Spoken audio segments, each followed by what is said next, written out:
વિદ્યાર્થી મિત્રો, કેમ છો બધા? મજામાં છો ને મિત્રો? યસ.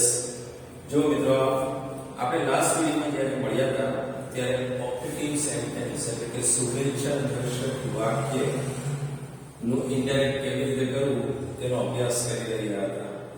તો આજે શુભેચ્છા દર્શક જે વાક્યો છે, ઓપ્ટેટિવ સેન્ટેન્સ છે, તે બે પ્રકારના હોય છે. જેમ કે એક હોય છે good morning, good evening, good luck, best of luck જેવા વાક્યો, કોંગ્રેચ્યુલેશન્સ, આવા બધા વાક્યો હોય છે. અને જે બીજો પ્રકાર છે તે મે થી શરૂ થતા વાક્ય છે. તો લાસ્ટ વિડિયોમાં આપણે મિત્રો good morning, good evening, good night કે ગુડ બાય કે ગુડ લક એવા જે પ્રકારના જે શુભેચ્છા દર્શક વાક્ય છે તેનો આપણે ઇન્ડિરેક્ટ કરતા શીખ્યા હતા. તો આજના વિડિયોમાં મે થી શરૂ થતા જે શુભેચ્છા દર્શક વાક્યો છે તેનો ઇનડાયરેક્ટ કેવી રીતે કરવું તેનો આપણે વિગતવાર અભ્યાસ કરવાનો છે મિત્રો. યસ, આપણે શરૂઆત કરીએ પહેલા મેં તમને લાસ્ટ વિડિયોમાં થોડા વાક્ય શુભેચ્છા દર્શક વાક્યનો ઇનડાયરેક્ટ કરવા માટે આપ્યું હતું. આશા રાખું છું કે તમે એનો સાચો જવાબ લખ્યો જ હશે અને તમને સમજાય પણ ગયો હશે. તો આજના આ વિડિયોમાં પણ મિત્રો બરોબર ધ્યાન રાખજો કે આ જે મે થી શરૂ થતા શુભેચ્છા દર્શક વાક્યો છે તેનો આપણે ઇનડાયરેક્ટ કેવી રીતે કરવું. તો જો થોડું મેં તમારા માટે અહીંયા લખીને રાખ્યું છે મિત્રો. જો સૌથી પહેલા તો આ વાક્યને આપણે સમજીએ કે મે થી શરૂ થતા જે શુભેચ્છા દર્શક વાક્ય છે તેની એક ખાસિયત હોય છે, એક એની વિશિષ્ટતા હોય છે. શું હોય છે એની વિશિષ્ટતા? તો કે ભાઈ આ પ્રકારના જે વાક્ય છે તેનો ક્રમ પ્રશ્ન વાક્ય જેવો હોય છે. એટલે આપણને લાગે કે ભાઈ વાક્ય રચનાની દ્રષ્ટિએ જોઈએ તો આ પ્રશ્ન વાક્ય છે એવો એનો ક્રમ હોય છે. પરંતુ વાક્યના અંતે પ્રશ્ન ચિહ્ન હોતું નથી. એટલે કે આ જે ક્વેશ્ચન માર્ક હોય છે એ ક્વેશ્ચન માર્ક ત્યાં હોતું નથી, તેના બદલે હોય છે ફૂલ સ્ટોપ. બીજું એમ ન સમજાય તો આનું એક્ઝામ્પલ છે મે ગોડ બ્લેસ યુ. તમે જ્યારે તમે કોઈને પગે લાગો છો તો એ વ્યક્તિ શું કહેશે? મે ગોડ બ્લેસ યુ. તો જુઓ મિત્રો, અહીંયા જોઈએ કે મે છે એ એમે છે, સહાયકારક ક્રિયાપદ છે.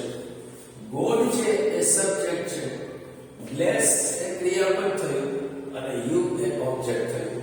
તો આપણે આમ જોઈએ તો એમે સબ્જેક્ટ, વાક્યનો ક્રમ પ્રશ્ન વાક્ય જેવો લાગે છે, પરંતુ અહીંયા પ્રશ્ન ચિહ્ન હોતું નથી. તો આ એની એક વિશેષતા છે કે આવા મે થી શરૂ થતા વાક્યનો ક્રમ પ્રશ્ન વાક્ય જેવો હોય છે, પરંતુ એ પ્રશ્નાર્થ વાક્ય હોતું નથી. તો આ પ્રકારના જે વાક્ય છે એનું જો આપણે ઇનડાયરેક્ટ કરવું છે મિત્રો, તો ઇનડાયરેક્ટ કેવી રીતે કરવું? તો અહીંયા આપણે થોડા રૂલ્સને ફોલો કરવા પડશે. જેમ કે સૌથી પહેલા આપણે રૂલ્સની વાત કરીએ તો સૌથી પહેલો રૂલ આવે છે આ પ્રકારના જે વાક્ય છે તેમાં આરવી તરીકે વિશ્ડ અથવા પ્રે નો ઉપયોગ થાય છે. તો મિત્રો અહીંયા બે આરવી છે, એક છે વિશ્ડ અને એક છે પ્રે. તો આપણને કન્ફ્યુઝન એ થાય કે ક્યારે આપણે વિશ્ડ નો ઉપયોગ કરવો અને ક્યારે આપણે પ્રેડ નો ઉપયોગ કરવો. તો એનું ક્લેરિફિકેશન અહીંયા મેં આપેલું છે મિત્રો. જો શું છે, જો વાક્યમાં ગોડ શબ્દનો ઉલ્લેખ ન હોય, એટલે કે ઇન્વર્ટેડ ની અંદર કે ઇન્વર્ટેડ ની બહારના વાક્યમાં ક્યાંય પણ ગોડ શબ્દનો ઉલ્લેખ ન હોય તો આરવી તરીકે શું લખાય છે? વિશ્ડ. મતલબ કે વાક્યમાં ક્યાંય પણ જો ગોડ શબ્દનો ઉલ્લેખ ન હોય તો આરવી તરીકે વિશ્ડ લખવાનું છે. સેકન્ડ, જો વાક્યમાં ગોડ શબ્દ ઓબ્જેક્ટના સ્થાને હોય, ઓબ્જેક્ટના સ્થાને એટલે કે વાક્યનો લિસનર કોણ હોય? તો કે ગોડ. તો આ ગોડ શબ્દ જો ઓબ્જેક્ટના સ્થાને હોય તો આરવી તરીકે આપણે લખવાનું છે પ્રેડ ટુ.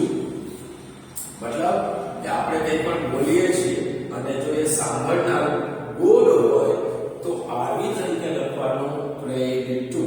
અને થર્ડ ક્લેરિફિકેશન આવું છે મિત્રો, જો આરએસ કે બીએસ ના વાક્યમાં એટલે કે આપણું જે ઇન્વર્ટેડ ની અંદરનું જે વાક્ય છે તેમાં ગોડ શબ્દનો ઉલ્લેખ હોય, ત્યાં ગોડ લખેલું છે, પરંતુ તે ઓબ્જેક્ટના સ્થાને ન હોય.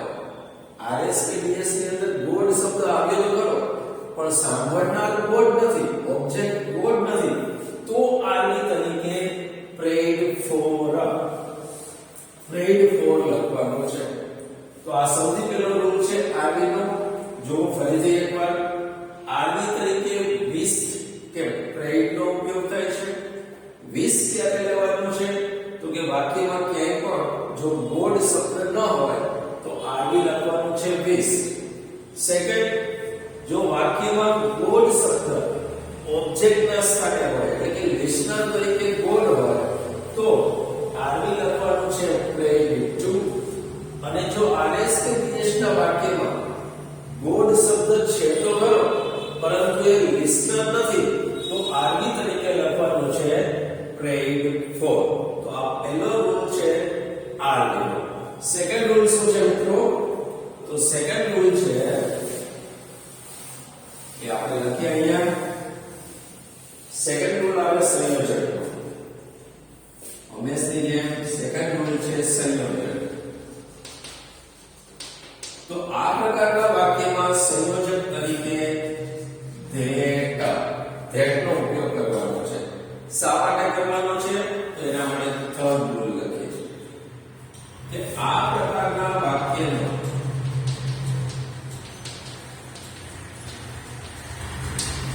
ઇનડાયરેક્ટ સ્પીચમાં રૂપાંતર કરતા પહેલા તેને વિધાન વાક્યમાં રૂપાંતર કરવું. વિધાન વાક્યમાં રૂપાંતર કરવું. હવે જો મિત્રો હમણાં આપણે એક્ઝામ્પલ લખ્યું હતું ને, એનો ક્રમ કેવો છે? પ્રશ્ન જેવો. મે ગોડ બ્લેસ યુ. તો આ ક્રમ છે પ્રશ્ન જેવો, પણ આપણે ઇનડાયરેક્ટ કરીએ તે પહેલા આ જે પ્રશ્ન ક્રમ છે તેને વિધાન ક્રમ કરવો પડશે. એટલે શું થઈ જશે? જો આ એમએ છે, આ સબ્જેક્ટ છે, હવે વિધાન કરીએ તો શું થઈ જાય? Subject MA. તો આપણું વાક્ય સૌથી પહેલા આપણે આમ લખવું પડશે, ગોડ મે બ્લેસ યુ. આવું લખીએ એટલે વિધાન ક્રમ થઈ જાય છે.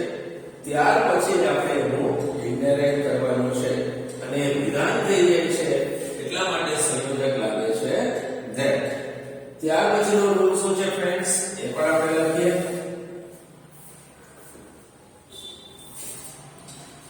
અહીંયા જે મે આવે છે, મે વાક્યની શરૂઆતનો જે મે છે, ઇનડાયરેક્ટ કરવું એટલે મે નું થઈ જશે might અથવા would. શું થઈ જશે? અહીંયા મે નું આપણે લખવાનું છે might અથવા would. અને ત્યાર પછી છેલ્લો રૂલ, અન્ય ફેરફાર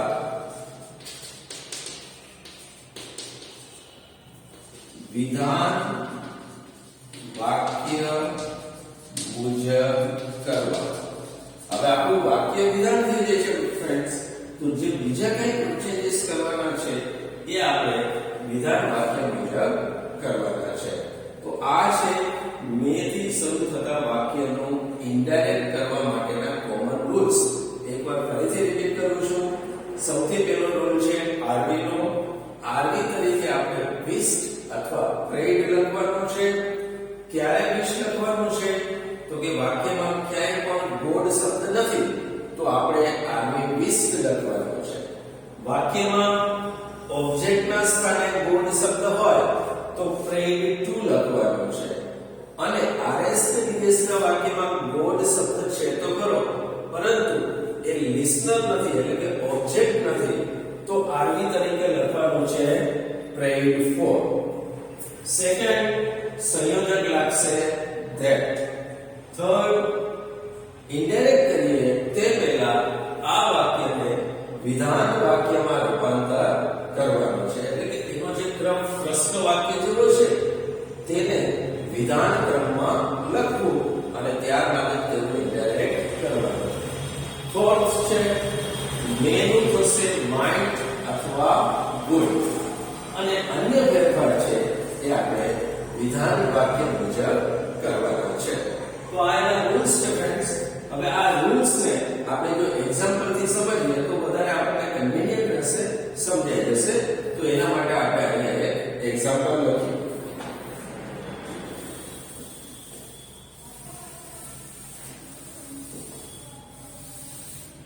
જો આપણે એક ઈઝી એક્ઝામ્પલ લખીએ friends. My father said to me. My father said to me, may you live long. મારા પપ્પાએ મને શું કહ્યું? May you live long.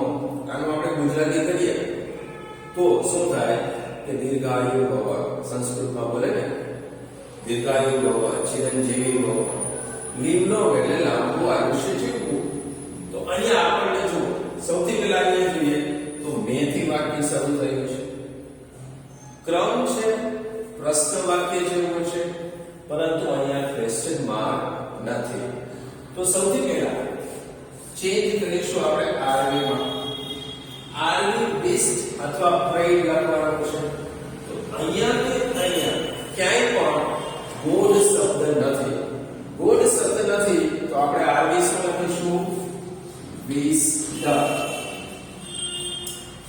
કર્તા અને કર્મ એમાં કોઈ ચેન્જ થશે નહીં. My father wished me. સંયોજક લેવાનું છે that. હવે સૌથી પહેલા તો આપણે આનું વિધાન ક્રમમાં લખવું પડશે, ત્યારબાદ એનો ઇનડાયરેક્ટ થશે. વિધાન ક્રમ કરીએ એટલે શું થઈ જાય? એમે સબ્જેક્ટ માંથી થઈ જશે સબ્જેક્ટ એમે. તો આપણું વાક્ય રહેશે આ you may live long. Now you એટલે સેકન્ડ પર્સન. સેકન્ડ નું સર્વનામ કોના પ્રમાણે બદલે? કર્મ પ્રમાણે. કર્મ કોણ છે અહીંયા? મી. અહીંયા જે યુ છે એ ક્રિયાપદ પહેલાનો યુ છે, તો મી ની કર્તા વિભક્તિ શું થશે? Yes, R. મે છે, મે નું થશે માઇટ અથવા વુડ. તો આપણે લખીએ માઇટ. I might. હવે might અને would એ બંને શું છે મિત્રો? તો કે એમે છે. તો એમે ની સાથે ક્રિયાપદનું V1 જ લખાય. તો અહીંયા મૂળ રૂપ છે live long. એ જો સાવ ઇઝી છે મિત્રો, જરા કે ડિફિકલ્ટ નથી. આપણે સૌથી પહેલા આરવી લખ્યું with, ત્યારબાદ સંયોજક લખ્યું that. અન્ય ફેરફાર છે એ વિધાન વાક્ય મુજબ કર્યા છે. શા માટે? કારણ કે આ જે પ્રશ્ન વાક્યનો જે ક્રમ છે તેને આપણે વિધાન ક્રમમાં લખી નાખ્યું છે અને અન્ય ફેરફારો આપણે વિધાન વાક્ય મુજબ કર્યા છે. હજુ એક એક્ઝામ્પલ લઈએ.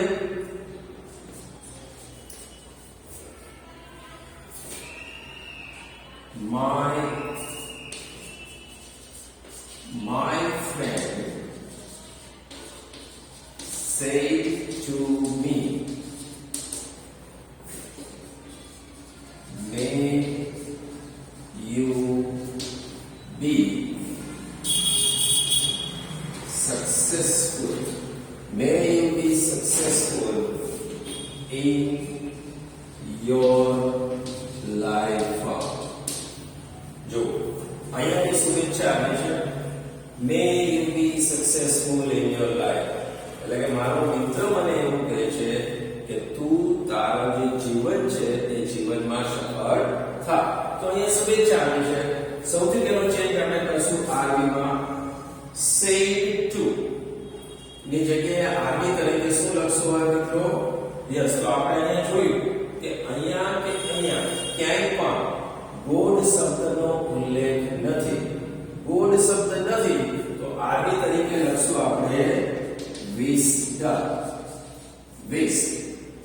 કર્તા અને કર્મ એનું રહેશે my friend wished me. સંયોજક લખવાનું છે that. સંયોજક આવશે that. હવે સૌથી પહેલા તો આનો પ્રશ્ન જે ક્રમ છે તેનો વિધાન ક્રમ કરવાનો છે, એટલે may you નું થઈ જશે you may. તો વાક્ય બનશે આમ, you may be successful in your life. Now you એટલે second તો કે ઓબ્જેક્ટ પ્રમાણે ઓબ્જેક્ટ છે me, અહીંયા you કરતા વિભક્તિ છે તો me ની કરતા વિભક્તિ થશે I, અને may નું થશે might, અથવા તમે would લખી શકો છો would. આ બંને એ બે છે તો એની સાથે ક્રિયાપદનું be બનાવશે be. That I might અથવા would be successful in. જો હવે અહીંયા ચેન્જ કરવાનો છે આપણે, આ you નું your થાય તો I નું શું થશે? યસ, you નું your થાય તો I નું શું થશે? my life. તો આપણો આન્સર આવી ગયો મિત્રો. My friend wished me that I might અથવા would be successful in my life. સમજાય છે મિત્રો? સાવ ઈઝી છે. થોડા બધા એક્ઝામ્પલ લખીએ. તેના માટે મારે અહીંયા બોર્ડને જરા ક્લિયર કરવું પડશે.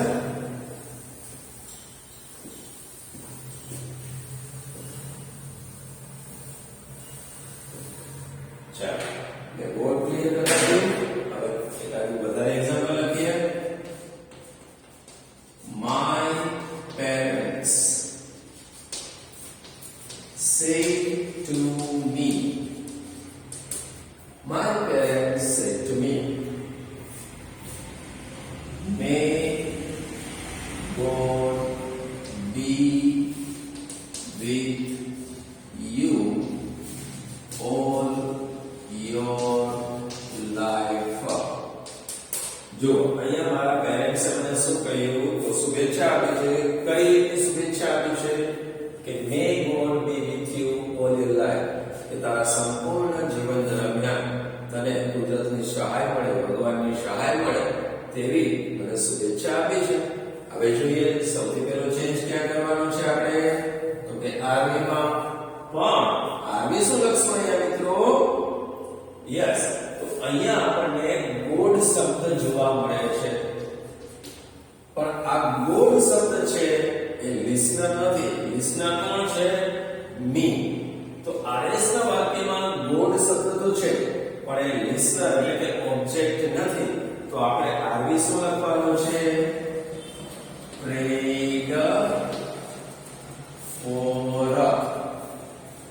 prayed for. કર્તા અને કર્મ એમ લખાશે. My parents prayed for me. હવે સંયોજક લેવાનું છે અહીંયા, તો સંયોજક આવશે that. પ્રશ્ન ક્રમ છે એનું કરવાનું છે વિધાન, ત્યારબાદ ઇનડાયરેક્ટ થશે. તો વાક્ય બની જશે આમ, may God નું થઈ જશે God may. તો હવે અહીંથી શરૂઆત કરીએ તો સૌથી પહેલા God. may નું થશે might અથવા would, કંઈ પણ લખી શકીએ આપણે. might અથવા would. આ બંને એને છે. એને છે તો એની સાથે ક્રિયાપદનું મૂળ રૂપ જ લખાશે. અહીંયા લખીએ be with. now you change આપણે કરવો પડશે. અહીંયા you એટલે સેકન્ડ પર્સન ઓબ્જેક્ટ પ્રમાણે ઓબ્જેક્ટ છે me. અહીંયા you છે એ ક્રિયાપદ પછીનો you છે એટલે કે કર્મ વિભક્તિનો you છે. તો me પણ કર્મ વિભક્તિ છે તો અહીંયા આપણે લખશું me. with me all. you નું your થાય, સેકન્ડ ચેન્જ અહીંયા થશે. you નું your થાય તો I નું શું થાય?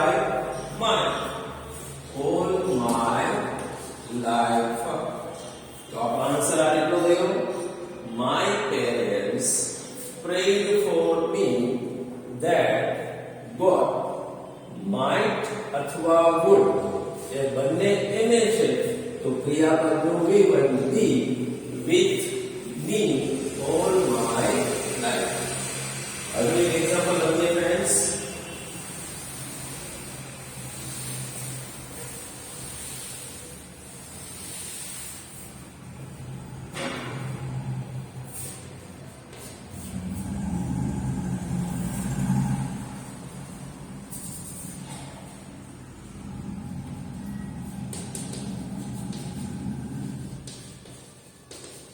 Father said to his son. Father said to his son, may God help you to achieve your goal. May God help you to achieve your goal. હવે એક પિતા છે એના પુત્રને એવું કહે છે કે may God help you કે ભગવાન તારી સહાય કરે, મદદ કરે. શેમાં સહાય કરે? to achieve your goal. achieve એટલે મેળવવું, પ્રાપ્ત કરવું, અને goal એટલે આપણા ધ્યેય, આપણા જીવનનો જે ધ્યેય છે તે. તો શું કહ્યું પિતાએ? કે ભગવાન તને સહાય કરે, પણ કેમાં? તો કે તારો જે ધ્યેય છે, ગોલ છે, તે પ્રાપ્ત કરવામાં ભગવાન તને સહાય કરે. તો ચાલો હવે આપણે આને ઇન્ડાયરેક્ટ કરીએ મિત્રો. કેવી રીતે કરીશું આને ઇન્ડાયરેક્ટ? તો જો સૌથી પહેલા આપણે આરબી લખવાનું છે. તો અહીંયા આપણને ગોડ શબ્દ જોવા મળે છે. ગોડ છે પણ એ ઓબ્જેક્ટના સ્થાને નથી. લિસ્નર કોણ છે? અહીંયા સન. તો ઓબ્જેક્ટના સ્થાને ન હોય તો આરબી શું લખાય? prayed for. તો આપણે શરૂઆત આમ કરીએ. Father prayed for his son.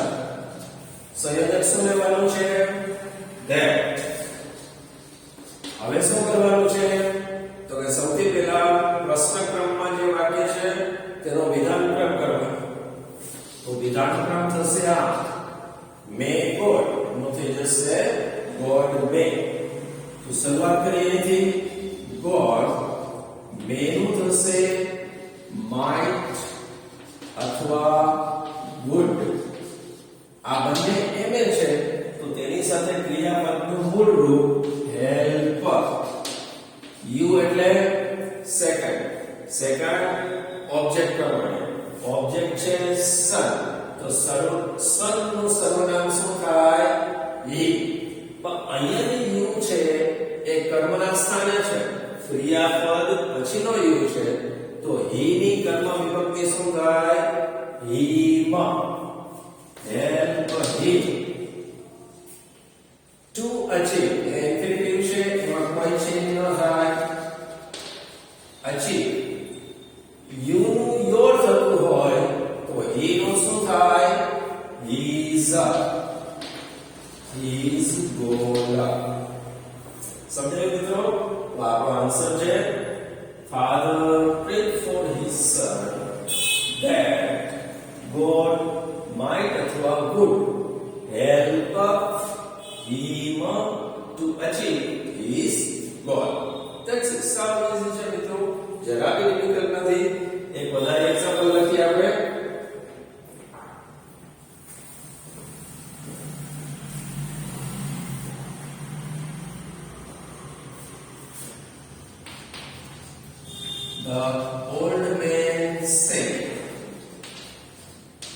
The old man said,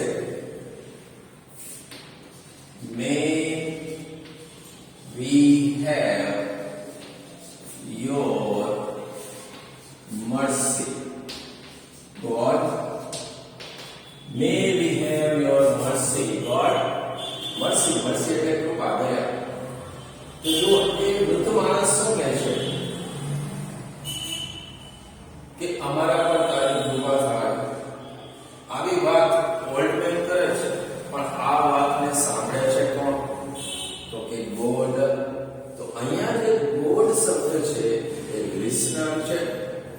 listener છે તો આપણે સંયોજક શું લખીશું આઈ મીન આરવી શું લખીશું યસ અહીંયા જે સેઇંગ આપણે આરવી લખવાનું છે લિસનર ગોડ છે તો આપણું આરવી લખાશે પ્રેડ અને પછી અહીંયા ઓબ્જેક્ટ એટલે કે લિસનર પ્રેડ ટુ ગોડ કરતા એમ નામ લેશે the old man prayed to God સંયોજક લખવાનું છે that સંયોજક આવ્યું that આ જે પ્રશ્ન ક્રમ છે એનો વિધાન ક્રમ કરવાનો may be નો થઈ જશે we may we એટલે ફર્સ્ટ પર્સન કર્તા પ્રમાણે બદલાય કર્તા છે ઓલ્ડ મેન અહીંયા એક વચન છે એનું સર્વનામ થાય હી